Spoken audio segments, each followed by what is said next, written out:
Hello, magandang araw mga kaaro. Ito, nagpakawala kami ng mga fingerlings. Ito, mix po yun yung sizes niyan. Pero pinakamalit niya, 4 inches. Yan.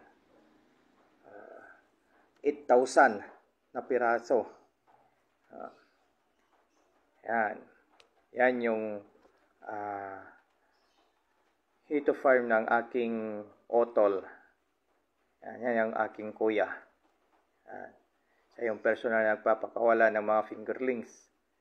Yan. So, inaalalayan lang po natin siya. Yan. Ang lalim po ng tubig niyan is 1 meter. Mataas lang po yung lupa, pero ang tubig niyan 1 meter lang po yan. Yan.